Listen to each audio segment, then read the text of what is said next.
There's no feeling more intense than starting over. If you deleted your homework the day before it was due, as I have, or if you left your wallet at home and you have to go back after spending an hour in the commute. If you won some money at the casino and then put all your winnings on red but it came up black. If you got your best shirt dry cleaned before a wedding and then immediately dropped food on it. If you won an argument with a friend and then later discovered that they just returned to their original view. Starting over is harder than starting up. If you're not ready for that, like if you've already had a bad day, then what you're about to go through might be too much. Feel free to go away and come back. I'll be here. Alright, thanks for coming with me on this trip. I'll understand if you have to take a break at any point. Just find a safe place to stop and quit the game. And don't worry, I'll save your progress, always. Even your mistakes. This game is a homage to a free game that came out in 2002, titled Sexy Hiking. The author of that game was Jazuo, a mysterious Czech designer who was known at the time as the father of B games. And B games are rough assemblages of found objects. Designers slap them together very quickly and freely, and they're often too rough and unfriendly to gain much of a following. They're built more for the joy of building them than as polished products. In a certain way, Sexy Hiking is the perfect embodiment of a B game. It's built almost entirely out of found and recycled parts, and it's one of the most unusual and unfriendly games of its time. In it, your task is simply to drag yourself up a mountain with a hammer.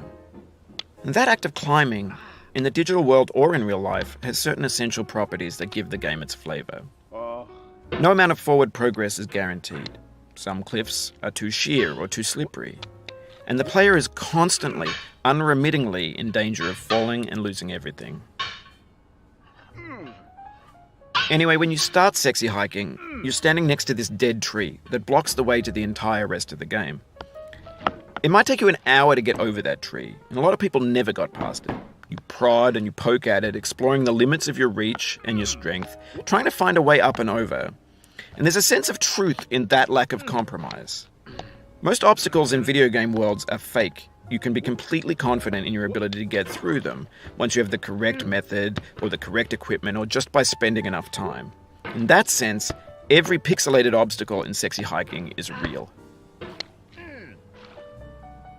The obstacles in Sexy Hiking are unyielding, and that makes the game uniquely frustrating. But I'm not sure Jazuo intended to make a frustrating game. The frustration is just essential to the act of climbing, and it's authentic to the process of building a game about climbing. A funny thing happened to me as I was building this mountain. I'd have an idea for a new obstacle, and I'd build it, test it, and it would usually turn out to be unreasonably hard. But I couldn't bring myself to make it easier. It already felt like my inability to get past the new obstacle was my fault, as a player rather than as a builder. Imaginary mountains build themselves from our efforts to climb them, and it's our repeated attempts to reach the summit that turns those mountains into something real. When you're building a video game world, you're building with ideas, and that can be like working with quickset cement. You mold your ideas into a certain shape that can be played with, and in the process of playing with them, they begin to harden and set until they're immutable, like rock. And at that point, you can't change the world. Not without breaking it into pieces and starting fresh with new ideas. For years now, people have been predicting that games would soon be made out of prefabricated objects, bought in a store and assembled into a world. And for the most part, that hasn't happened, because the objects in the stores are trash. I don't mean they look bad or that they're badly made, although a lot of them are. I mean they're trash in the way that food becomes trash as soon as you put it in the sink. Things are made to be consumed and used in a certain context, and once the moment is gone, they transform into garbage. In the context of technology, those moments pass by in seconds. Over time, we've poured more and more refuse into this vast digital landfill that we call the internet. It now vastly outnumbers and outweighs the things that are fresh and untainted and unused. When everything around us is cultural trash, trash becomes the new medium, the lingua franca of the digital age. And you can build culture out of trash. But only trash culture. B games, B movies, B music, B philosophy. Maybe this is what digital culture is. A monstrous mountain of trash, the ash heap of creativity's fountain. A landfill with everything we ever thought of in it. Grand, infinite, and unsorted. There's 3D models of breakfast, Gen X's fanfic novels, scan magazines, green screen Shia LaBeouf, banned snuff scenes on LiveLeak. Facebook's got lifelike bots with unbranded adverts and candid shots of Kanye and Taylor Swift mashups, car crash epic failed GIFs, Russian dashcam vids, discussions of McRibs, discarded, forgotten, unrecycled, muddled, rotten, untitled. Everything's fresh for about 6 seconds, until some newer thing beckons, and we hit refresh. And there's years of persevering, disappearing into the pile, out of style, out of sight. In this context, it's tempting to make friendly content that's gentle, that lets you churn through it but not earn it. Why make something demanding if it just gets piled up in the landfill, filed in with the bland things? When games were new, they wanted a lot from you. Daunting you, taunting you, resetting and delaying you. Players played stoically. Now everyone's turned off by that. They want to burn through it quickly, a quick fix for the fickle, some tricks for the clicks of the feckless. But that's not you, you're an acrobat. You could swallow a baseball bat. Now I know, most likely you're watching this on YouTube or Twitch, while some dude with 10 million views does it for you, like a baby bird being fed chewed up food. That's culture too. But on the off chance that you're playing this, what I'm saying is, trash is disposable, but maybe it doesn't have to be approachable. What's the feeling like? Are you stressed? I guess you don't hate it if you got this far. Feeling frustrated? It's underrated. An orange is sweet, juicy fruit locked inside a bitter peel. That's not how I feel about a challenge. I only want the bitterness. It's coffee. It's grapefruit. It's licorice.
It feels like we're closer now, composer and climber, designer and user.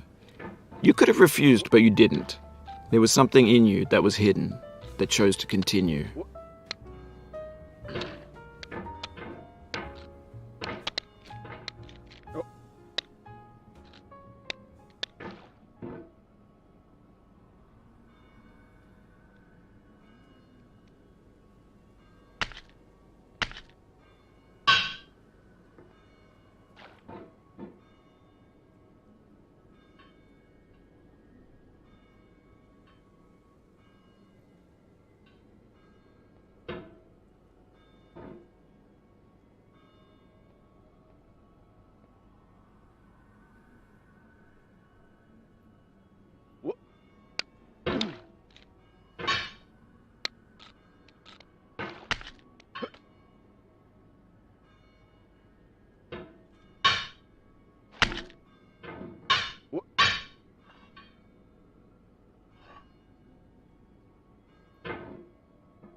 It means a lot to me that you've come this far, endured this much.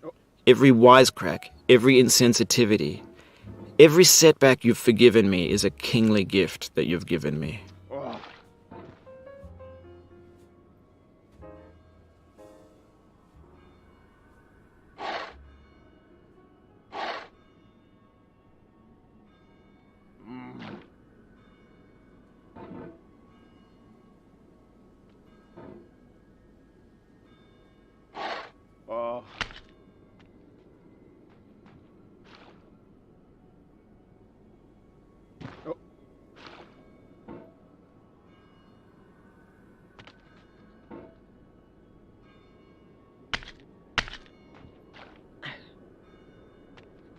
We have the same taste, you and I. It's not ambition. It's ambition's opposite. An obdurate mission to taste defeat. You'll feel bad if you win, so I put this snake in for you.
Have you thought about who you are in this? Are you the man in the pot, Diogenes? Are you his hand? Are you the top of his hammer? I think not. Where your hand moves, the hammer may not follow, nor the man, nor the man's hand. In this you're his will, his intent, the embodied resolve in his uphill ascent.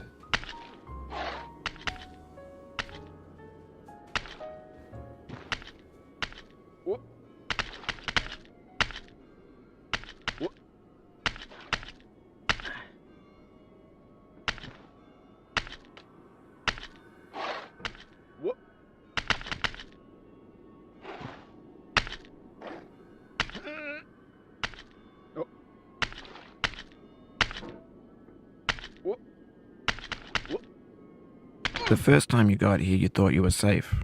A base camp for reaching the summit. That's how it seemed on its face the first time, but your face can fall fast when you plummet.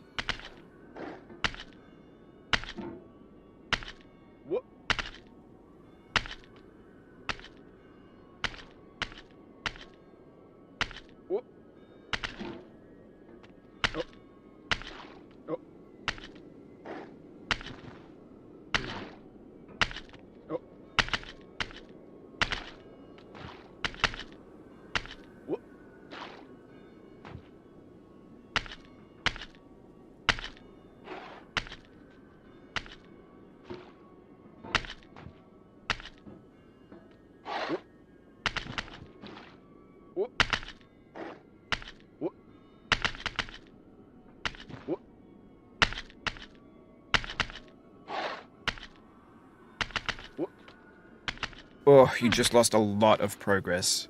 That's a deep frustration, a real punch in the gut.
This gets more frightening each time you return.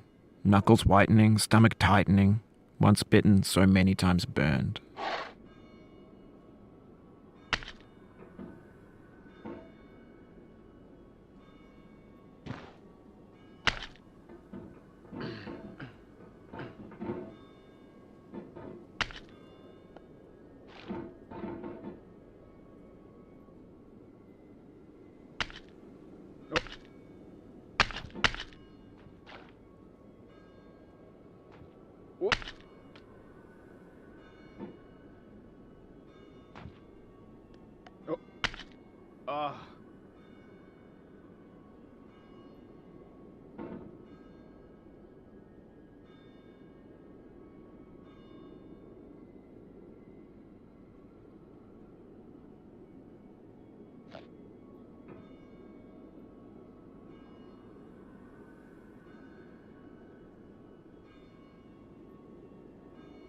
Oh no.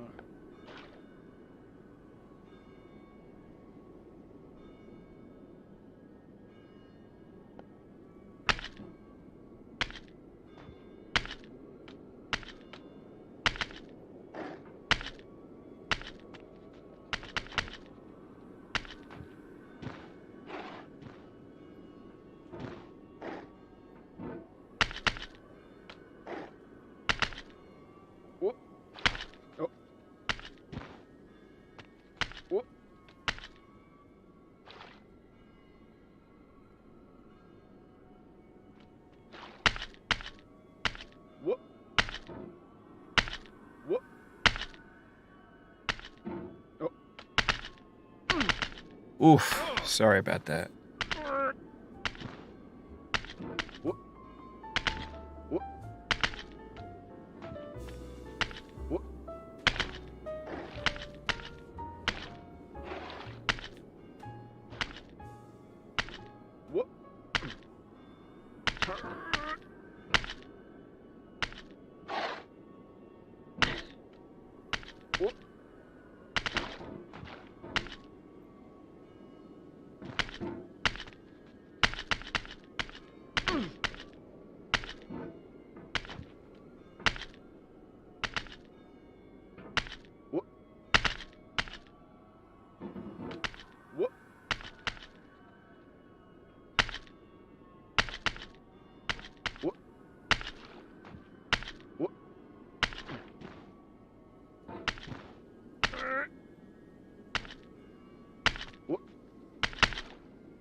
Ah.